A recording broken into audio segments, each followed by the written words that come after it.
Muito boa noite a todos. Que a paz do nosso Mestre Jesus seja sempre em nossos corações. Estamos hoje transmitindo através do canal Sintonia do Bem e retransmitindo pelas páginas do Centro Espírita Allan Kardec de Jataí, o Centro Espírita Allan Kardec de Mineiros, o Centro Espírita Mansão do Caminho em Quirinópolis, Casa do Caminho, Jataí, Lar Espírita Forças do Amor de Jataí, Livraria Espírita Allan Kardec de Jataí e o Conselho Espírita local. Eu convido a todos para que nesse momento nós possamos nos asserenar, fechar os nossos olhos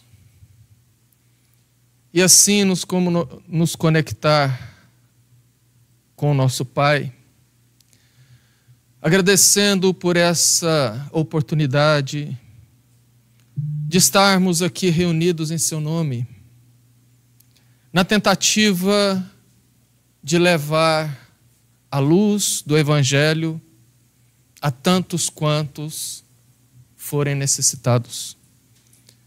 Agradecemos pela oportunidade da vida, pela bênção da reencarnação e pedimos a inspiração, as bênçãos, não só apenas para os trabalhos que por hora se inicia, mas para todo o nosso planeta, que estertora no medo e na angústia, na incerteza, para que possamos abrir mais uma semana confiantes no Pai, serenos e sabedores de que Cristo está no leme e que nada, absolutamente nada, fugirá do seu controle.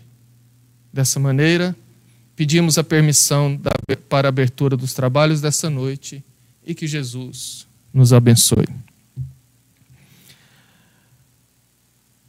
Para aquelas pessoas que me acompanham nas nossas redes sociais, já deve ter percebido que regularmente eu tenho saído nas madrugadas, ora para pedalar, ora para correr, obviamente com cuidado de mantermos o afastamento social. Portanto, saímos bem de madrugadinha, por volta de 4h30, 5 horas, e ganhamos as estradas, ou às vezes as trilhas das matas. E hoje não foi diferente. Por volta de 5h30, saí de casa. E eu já ia longe da cidade quando eu observei as luzes ao longe e comecei a refletir naquela paz que a brisa da madrugada normalmente nos traz. E eu fui tomado por uma tranquilidade muito grande. E eu não sei por qual motivo, mentalmente eu comecei a recordar da minha infância. E me lembrei quando meu pai adentrava ao nosso quarto, porque à época dormíamos no mesmo quarto, eu e 2 irmãos. E ele abria a porta com bastante cuidado, caminhava até a minha cama, sentava do lado e acariciava meus cabelos com muita amorosidade. E falando baixinho, me chamava ao despertamento. Depois ia na cama do meu irmão, idem. E assim, ele acordava com muita tranquilidade, cada um de nós. E nesse instante, eu observei que o negro do céu já começava a dar lugar para a manhã que se iniciava. E como a estrada que eu estava pedalando seguia quase que paralelo às luzes distantes da cidade, eu pude observar ao longo do tempo que o negro do céu ia esmaecendo e dando lugar a uma tonalidade avermelhada. E esse vermelho daqui a pouco começava a passar para o alaranjado, que depois para o amarelo, e ia virando uma tonalidade esbranquiçada quando o sol então surgia resplandecente e forte. E tão logo ele subia um pouco em relação ao horizonte, o céu se tornava totalmente azul. E eu comecei a refletir na bondade, na amorosidade divina ao despertar a natureza. O céu negro convidando ainda ao sono, e de repente ganha-se uma tonalidade vermelha, uma cor quente, que é excitante, que faz a natureza começar a despertar. E depois o alaranjado, uma cor quente igualmente, mas não tão excitante quanto o vermelho, o amarelo. E tão logo o sol surge, acordando toda a natureza, o azul do céu, uma cor fria, que traz paz, que traz tranquilidade, que é exatamente o que nós precisamos para enfrentar o dia. E ali então, eu reflexionando, o quanto que Deus é amoroso nos pequenos detalhes, o quanto Ele é cuidadoso nos mínimos detalhes. E naquele instante me deu uma tranquilidade, uma certeza, porque eu já pensava no futuro próximo da nossa humanidade. Quando eu me lembrei então da mensagem do Dr. Bezerra de Menezes, através de Divaldo Franco, no dia 15 próximo passado no Paraná, quando ele alertou para que nós não nos preocupássemos em demasia com essa crise que estava se iniciando, mas que tivéssemos todos os cuidados relativos àquelas impostas pelas autoridades sanitárias. Ou seja, se nós fizermos a nossa parte, se nós cuidarmos, obviamente superaremos em breves tempos essa crise que assola o planeta.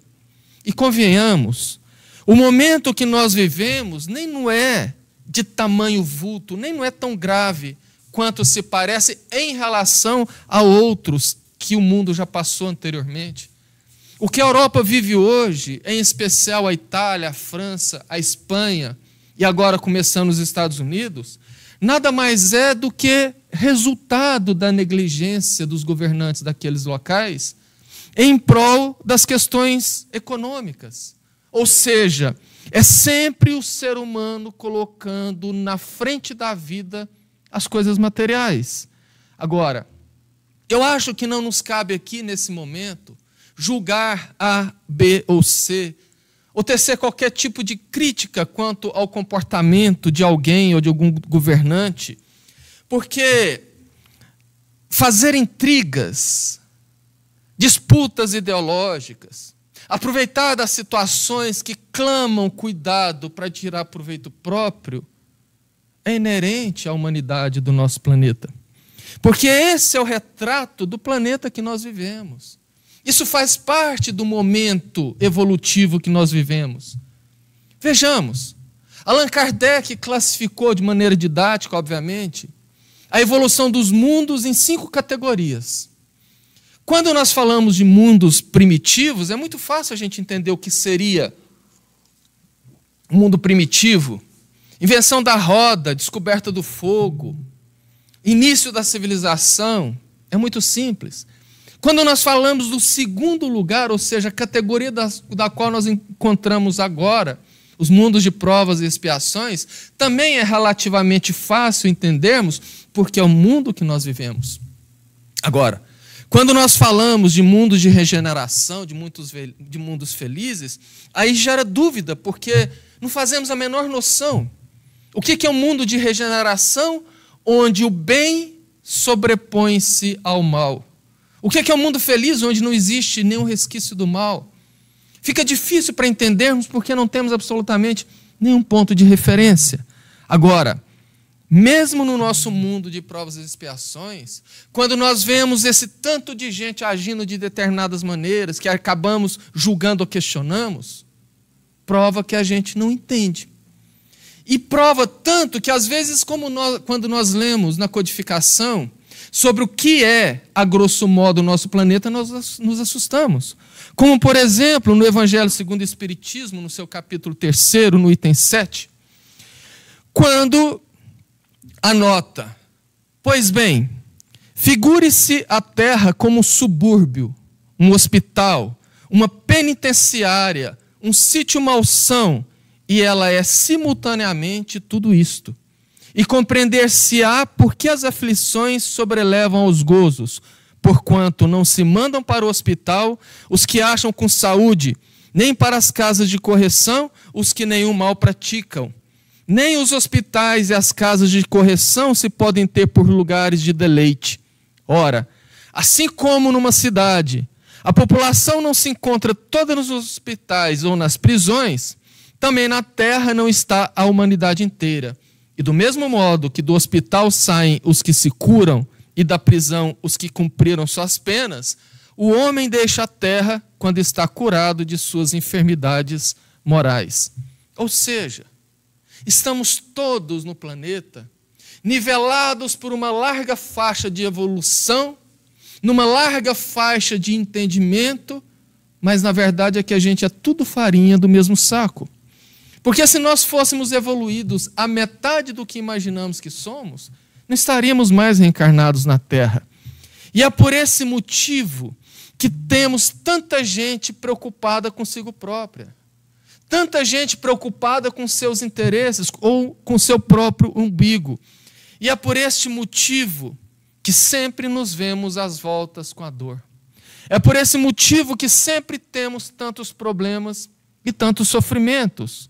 É claro que a maioria deles é de ordem individual, mas nesse instante, especificamente nesse momento na Terra, nós vivemos uma situação de ordem coletiva. O motivo? A gente não sabe ainda. Como o próprio Dr. Bezerra de Menezes afirmou, no futuro próximo saberemos o porquê que isso aconteceu. No entanto, a crise atual, tudo que se fala sobre ela de motivos, não passa de meras especulações, porque a espiritualidade maior ainda não revelou. Mas o que interessa é que essa crise atual, ela não é tão grave como uma guerra. Ela não é tão grave como outras pandemias que nós já enfrentamos no passado, como, por exemplo, a varíola no século XVII e XVIII, que deformava as pessoas, que deixavam as pessoas com bolhas, com feridas pútridas, e invariavelmente levavam a grande maioria à cegueira total. Mas não é tão grave, mas ela nos causa grandes problemas de ordem psicológica.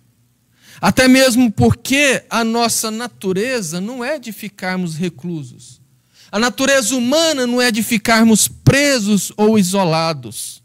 Mas aqui, se lançarmos um olhar diferente sobre os acontecimentos, nós vamos perceber que novamente Deus, na sua infinita misericórdia, começa a nos despertar com carinho, a nos isolar de coisas piores, de situações piores, de onde nós estávamos vindo numa avalanche de brigas, de armações, de interesses, de intrigas, onde muitos de nós estávamos caminhando a passos largos para perder a nossa própria reencarnação. Deus nos tira disso tudo e nos convida a enfrentar um novo dia de desafio, nos fazendo refletir. Ao invés de permitir uma guerra ou outras catástrofes, Ele simplesmente nos traz e nos coloca no cantinho do pensamento. Nos faz reclusos, como que a nos dar um pequeno e leve castigo, que, como qualquer castigo que nos coloca ali no cantinho do pensamento, nos convida à reflexão, nos convida ao mergulho em nós mesmos, para que nós possamos encontrar aquilo que é de real interesse. Reza uma lenda hindu que num passado muito distante e remoto, todos os homens eram semideuses. E, obviamente, quando nós somos dotados de algum poder, é quando nos revelamos. A maioria desses homens começaram a meter os pés pelas mãos e fazer um tanto quanto de bobagens. O que fez Brahma, o Deus maior, tirar todo o poder da humanidade. Mas ele precisava esconder esse poder até que a humanidade pudesse estar madura o suficiente para poder lidar com ele. Ele então convidou os deuses menores que o assessoravam, como se fossem os seus ministros, e ali pediu para colher sugestões de qual seria o melhor lugar na terra que se pudesse guardar esse poder até que a humanidade pudesse amadurecer. Então começaram a vir as sugestões. Mestre, guarde isso no alto das montanhas. E Brahma dizia, não tem como. No futuro o homem irá explorar as montanhas, as alturas, irá sobrevoar toda a terra e poderá encontrar. Ora, guarde então na profundeza do oceano, também não tem como. Porque no futuro o homem desenvolverá tanto a sua tecnologia que irá devassar todo o interior dos oceanos e poderá descobrir. Ora, guarde então na lua, fora da terra, totalmente segura, não tem como. O homem também irá evoluir no momento de tecnologia, mas não de moral, e ganhará a lua e poderá encontrá-lo. Até que lá atrás, um daqueles semideuses mais humildes, que geralmente era deixado por último nas suas sugestões, pediu a vez e foi dado. Ele disse, mestre, eu sugiro então um local onde o homem jamais encontrará. Todo mundo ficou espantado, que local que é esse? Seria na terra? Sim, é na terra. É um local que, por mais desenvolvimento tecnológico, por mais desenvolvimento intelectual que o homem tenha, ele jamais encontrará. Brahma, então, ao mesmo tempo assustado e animado, disse, pois não, diga, guarde, Brahma, dentro do próprio homem. Ele jamais voltará para dentro de si e, portanto, enquanto não estiver maduro o suficiente, espiritualmente falando, jamais encontrará esse poder. E é justamente isto que nós vivemos agora. Porque até então nós vivíamos sempre buscando lá fora a felicidade. Nós sempre buscávamos a satisfação no gozo das coisas. Sendo que todo sempre essa felicidade estava guardada dentro de nós. Durante tempos, séculos, Jesus sempre tentou nos despertar. Sempre tentou mandar recados de tal monta a nos fazer acordar. Mas nunca dava certo. Até mesmo recentemente, mais precisamente no século passado, uma pandemia muito pior do que nós estamos vivendo agora com o coronavírus, já assolava o planeta.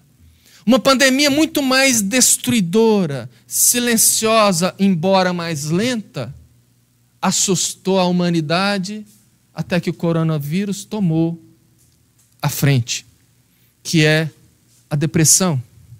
A depressão tentou alertar o ser humano para que voltasse para dentro dele.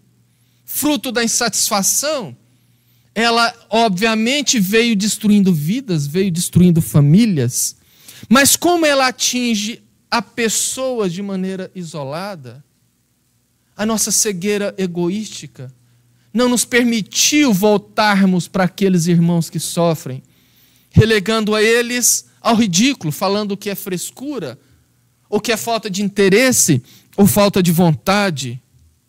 E é por esse motivo que nesse sono milenar que levou Joana de Ângeles a dizer que a grande maioria da humanidade vive uma consciência de sono, ou seja, vivemos apenas para comer, dormir e fazer sexo, sem nos despertar para as questões espirituais.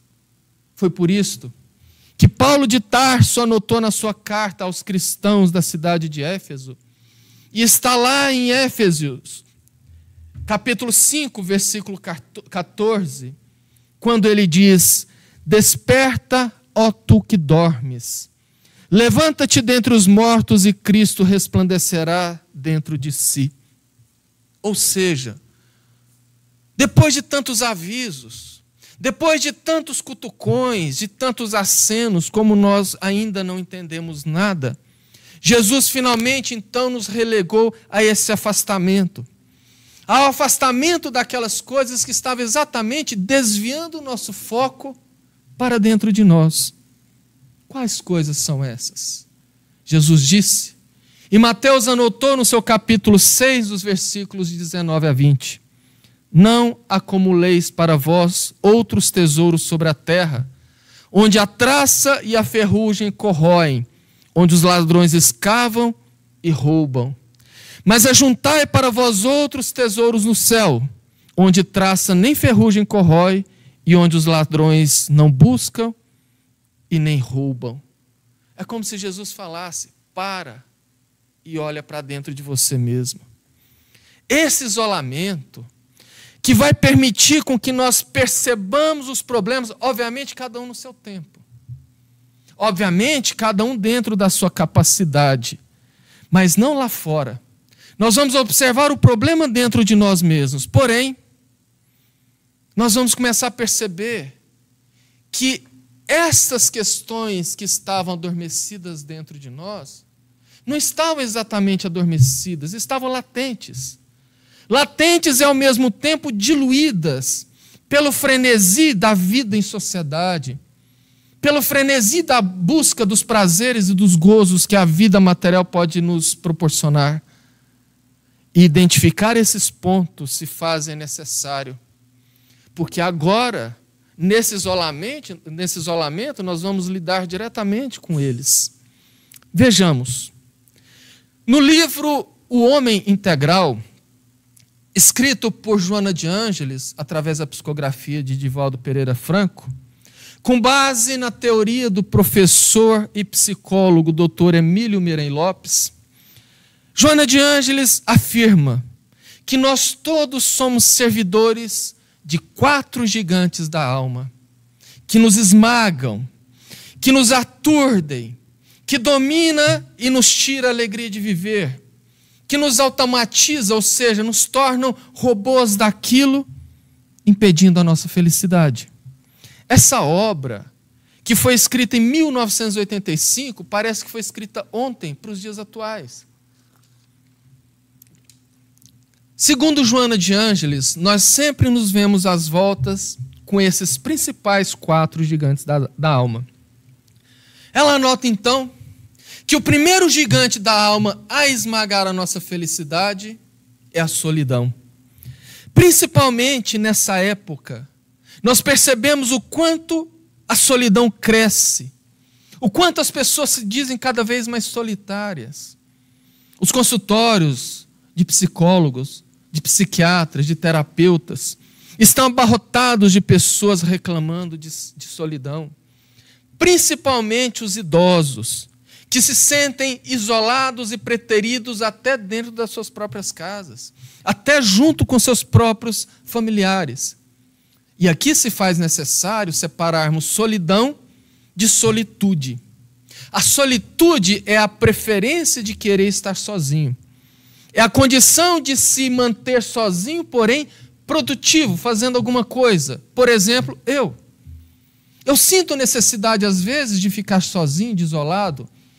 Eu produzo melhor. Às vezes, quando eu tenho que estudar, eu baixo livros em MP3, coloco no meu iPod, pego a minha bicicleta e saio pela rodovia.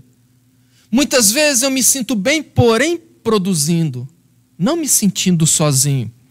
Porque a solidão é diferente. Ela é um estado psicológico onde a pessoa se sente só. Portanto, a solidão, ela fala de uma condição, um estado de espírito, e não um estado presencial. Tanto é verdade que existem inúmeras pessoas que convivem com muitas pessoas, ou que às vezes estão dentro de casa com a família, mas se sentem sozinhos. E visando dar um norte a essas pessoas, Joana de Ângeles cunhou a frase: só é solitário aquele que não é solidário. Ela traz a necessidade, principalmente nessa época de afastamento social, de nós sermos solidários, de nós fazermos brilhar a nossa luz, como diz Jesus em Mateus capítulo 5, versículo 16. Fazei brilhar a vossa luz diante dos homens, coloque-a sobre o alqueire. É disso que fala a parábola dos talentos de Jesus. Todos nós temos os nossos talentos, todos nós temos as nossas qualidades e que nós podemos transmitir para alguém. Nós podemos começar a fazer isso dentro das nossas próprias casas, ajudando-nos a fazeres, percebendo, ouvindo ou nos oferecendo para auxiliar aqueles que estão em condições piores do que a nossa. Depois, pela própria internet, sem ferir a necessidade do afastamento social, nós podemos nos expor a fazer trabalhos para aqueles que estão nos grupos de risco. Nós podemos ensinar. Eu comecei a perceber com muita alegria que as redes sociais estão coalhadas de pessoas que estão se dispondo a dar cursos. Nada profissional, nada vendendo, nada com equipamentos muito caros, sofisticados, em estúdios bem montados, iluminação e som, nada disso. Aquela coisa caseira, amorosa, carinhosa, onde ele ensina o que ele sabe para aquelas pessoas que querem aprender. Curso de pintura, curso de música, curso de desenho, cursos de artesanato. Nós precisamos sermos e nos sentirmos úteis. E eu falo por mim mesmo, como é bom fazer o bem. O segundo gigante da alma que Joana fala é a rotina. A rotina que é uma ferrugem nas engrenagens da nossa alma. A rotina que nos esmaga de maneira traiçoeira e perigosa. Até mesmo porque muitas pessoas vivem a rotina de maneira natural. Muitas pessoas têm a tendência a fazer da sua vida uma eterna rotina. Naquele pensamento, poxa, se tudo está bem, para que eu vou mudar? Se as coisas estão caminhando bem, eu vou seguir como está. Sai de casa, vai para o trabalho pelo mesmo caminho, sempre no mesmo horário. Muitas vezes veste a mesma roupa. Eu tenho um amigo que, eu não estou falando mal dele, porque ele sabe que eu digo isso, que eu ia falar isso, que é a amizade mais longeva que eu tenho. Ele é uma pessoa extremamente rotineira, ao ponto de falar para mim certa vez, olha, amanhã às 6h35 eu saio de casa e vou até o Lago JK para caminhar 1 hora de relógio e depois retornar para casa, tomar um banho, porque às 7h eu quero estar no meu trabalho. Parece brincadeira, mas é verdade. Ele faz justamente isto.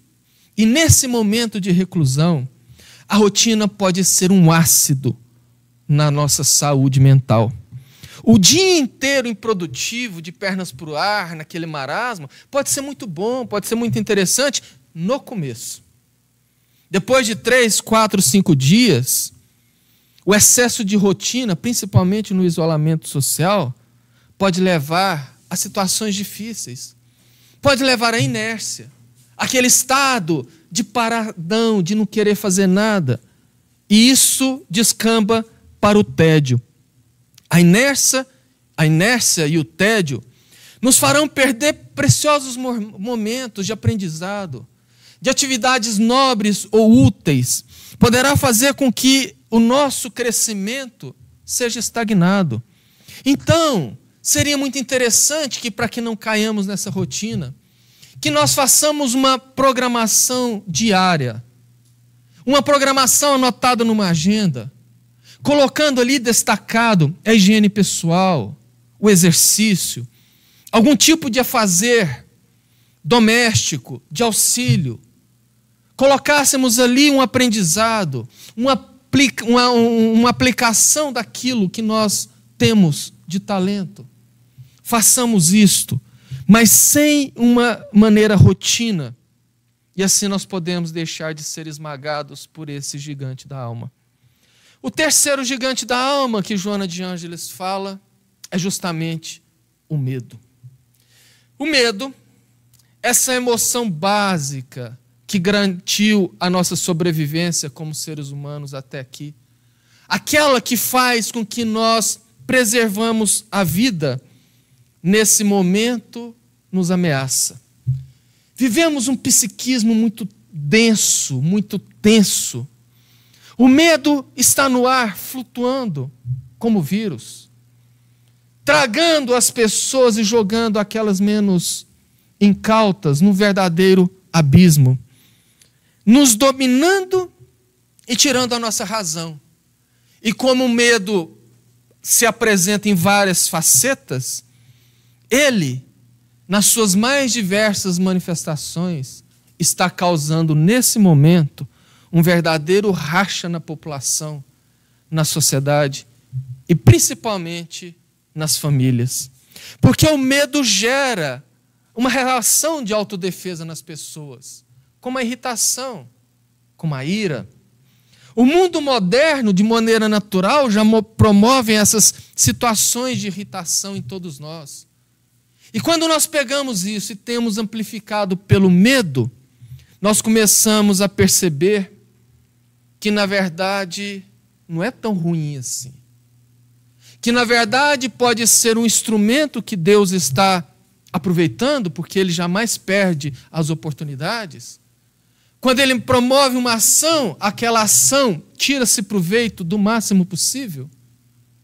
Jesus, Deus, nosso Pai, sempre nos dá como oportunidade o exercício da nossa paciência, o exercício da nossa fé, principalmente dentro de casa, principalmente porque nós precisamos entender que nós não podemos ser dominados pelas emoções. Nós temos que dominar a matéria. Nós temos que dominar a nós mesmos. Agora, nós precisamos entender que existe uma diferença muito grande entre uma pessoa irritada e uma pessoa mal educada. Muitas vezes a pessoa é muito mal educada e se passa por uma pessoa irritada. A diferença é muito básica: o domínio de si mesma. Eu me recordo muito bem quando eu era adolescente e acompanhava meu pai nos trabalhos ali no sanatório espírita, que existia aqui em Jataí, foi fechado pela reforma da psiquiatria. E lá era muito curioso a gente observar os chamados loucos, aquelas pessoas totalmente desequilibradas e que tinham ali internadas cerca de 120, separado entre homens e mulheres. Aqueles que começavam a perceber que iriam surtar, avisava: me deixa quieto, sai de perto de mim porque eu vou entrar em crise e eu não quero agredir ninguém. São educados. Enquanto o outro se aproveitava da sua situação como paciente de um sanatório e agredia todo mundo, xingava todo mundo, nem sempre estava em estado de surto, mas aproveitava daquilo para mostrar que era um mal educado. O mal educado agride um familiar, agride o cachorro, agride as pessoas pelas redes sociais. Qualquer bobagem é motivo para ele extrapolar a sua irritação ou para amplificar o seu medo, o que gera muito mais conflitos. Porque o medo, ele nos tira a espontaneidade, ele nos tira a sensibilidade. No entanto, um tipo de medo muito maior e assustador tem tomado conta de grande parte da população. O medo muito mais esmagador, que é justamente o medo do futuro. A incerteza e a insegurança, aliado ao desconhecimento do que vem pela frente, das reais condições da Terra nesse momento e o que nos espera lá no futuro, tem levado muita gente a uma situação de desespero. Quando nós aliamos isto, o excesso de informações sensacionalistas que a mídia sensacionalista joga a todo momento dentro da casa daqueles que se preocupam com isso, que se ligam quase que o dia inteiro buscando informações e começam a literalmente surtar e desenvolver a ansiedade, que é o quarto gigante da alma que Joana de Ângeles fala. E que é talvez o gigante mais perigoso, porque a ansiedade já é considerada, junto com a depressão, o mal do século. A depressão, que foi mal do século no século passado e passou para esse, está tendo agora como aliada a ansiedade, que infelizmente deverá ser muito em breve uma das maiores causas de suicídio.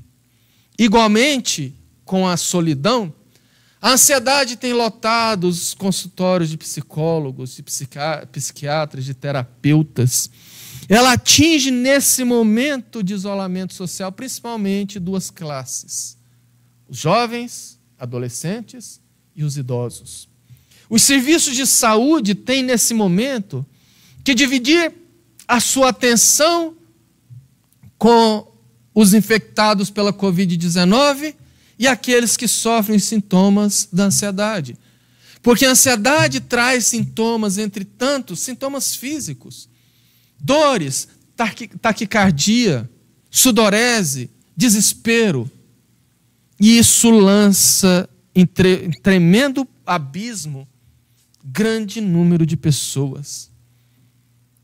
E o que é paradoxal é que a ansiedade tem levado essas pessoas a ter medo de morrer pela Covid-19.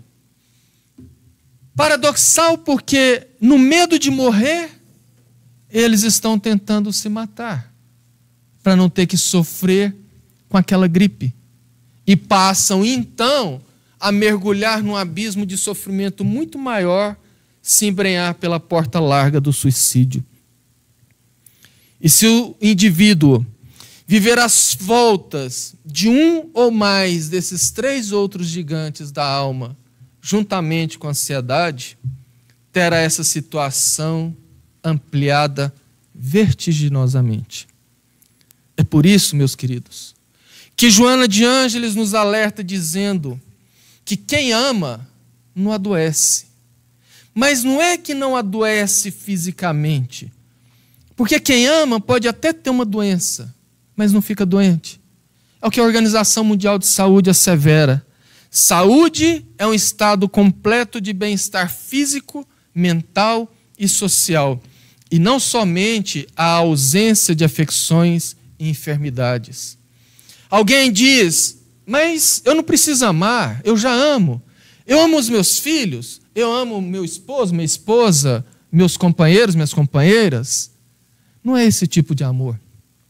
Nós estamos falando do amor no seu sentido mais puro, naquele sentido mais essencial. Porque quando nós entendemos que Deus é amor, vemos que tudo culmina para o amor.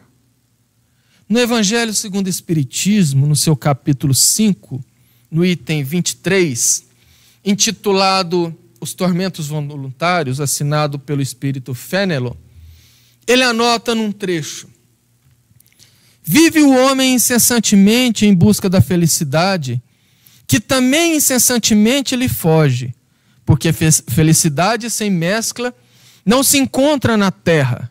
Entretanto, malgrado as vicissitudes que formam o cortejo inevitável da vida terrena, poderia ele pelo menos gozar de relativa felicidade, se não a procurasse nas coisas perecíveis e sujeita às mesmas vicissitudes.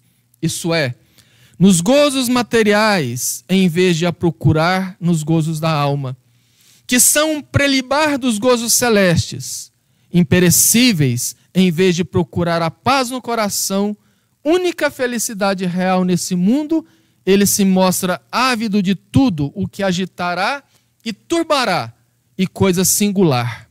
O homem, como que de intento, cria para si tormentos que está nas suas mãos evitar. Portanto, é interessante que nós busquemos nesse momento de reclusão um momento de nos avaliar.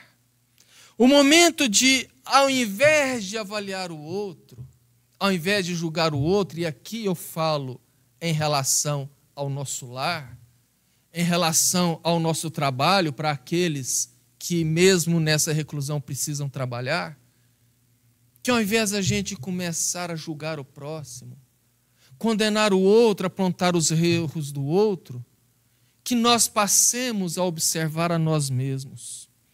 Que ao invés de olharmos os defeitos do próximo, que nós foquemos nos nossos.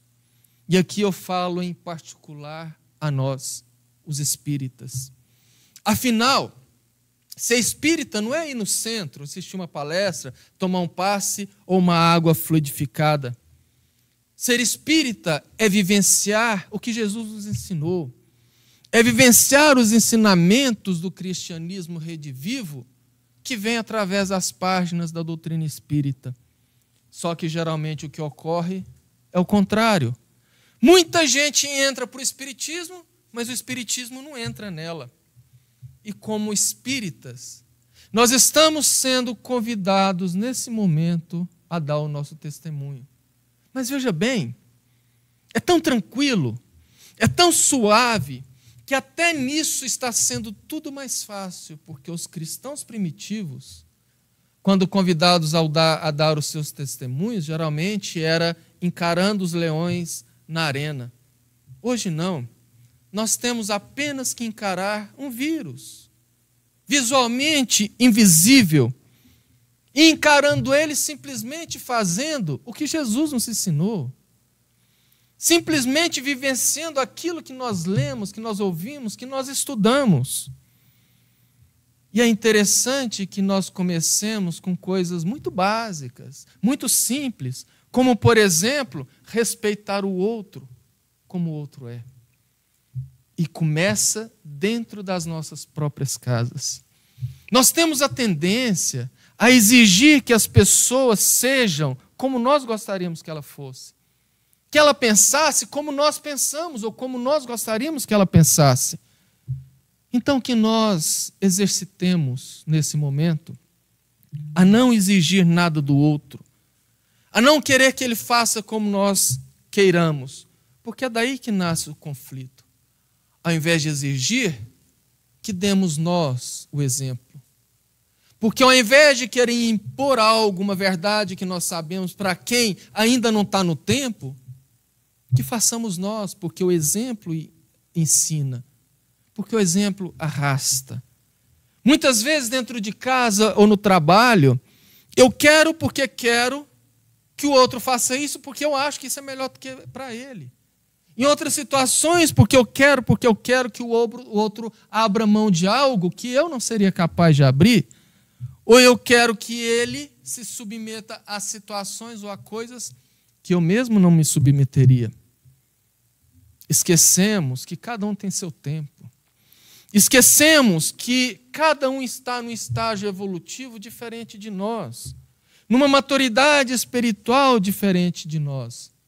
E se eu entendo sobre valores éticos e valores morais, eu não devo exigir isso do outro. O mesmo entendimento que eu tenho, não necessariamente ele tem. Então, que demos o exemplo. Que eu seja o ator a contaminar as pessoas à minha volta com aquelas atitudes que eu gostaria que eles fizessem, sendo eu a pessoa. Quando eu falo isso, eu me lembro muito de Chico, que dizia: ao outro eu dou o direito de ser como queira, mas a mim eu exijo que eu seja o melhor possível. Ou seja, se nós possuímos uma verdade, nós não temos o direito de fazer essa verdade imposta ao próximo. Para termos paz, nós precisamos nos alimentar daquilo que nos traz paz. E desentendimentos, conflitos, exigências, nem de longe é alimento bom para a alma. Assim como nós fazemos refeições para manter o nosso corpo saudável, nós precisamos ingerir atitudes nobres, pensamentos nobres, coisas nobres para alimentar a nossa alma. E nesse estágio, nesse momento, isso vai ser crucial. Nós estávamos num ritmo alucinado. Vivíamos muito mais para o mundo do que para nós mesmos. Muito mais para a sociedade do que para a nossa própria família. Porém, nós só alcançamos a felicidade quando nutrimos as nossas almas com emoções nobres. Pena, com toda a sinceridade, pena, que muito poucos perceberam isso. E ontem, em particular, eu estava observando, analisando, 3 milhões de visualizações no show de Jorge Mateus na internet, enquanto no mesmo horário, 5.000 pessoas bebendo da explanação ao vivo do nosso Divaldo pela Mansão do Caminho. São nessas situações que vão demonstrando qual o interesse das pessoas. São nessas situações que vamos mostrando o que nos apetece, o que nos atrai, Em outras palavras, a que tipo de grupo eu pertenço? Aqui eu não estou desmerecendo um artista, muito pelo contrário. Eu estou falando da qualidade daquilo que se ouve, da letra das músicas, das sugestões de uma palestra, daquilo que justamente nós ficamos esse tempo todo falando aqui. Porque o que nós bebemos é responsável para formatar a nossa saúde da alma. Em outras palavras, é responsável para formatar a nossa saúde mental, cuja saúde mental estamos e seremos muito convidados a exercitar. Portanto, meus queridos, era essa a mensagem que eu gostaria humildemente de deixar hoje, para que nós pudéssemos reflexionar.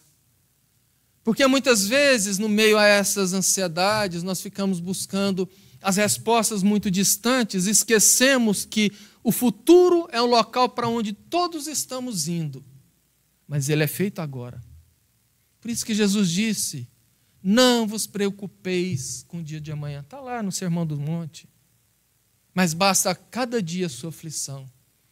Vivamos hoje, observemos hoje, aproveitemos essa reclusão para fazer as reflexões, para fazer o aprendizado, para nos desacelerar.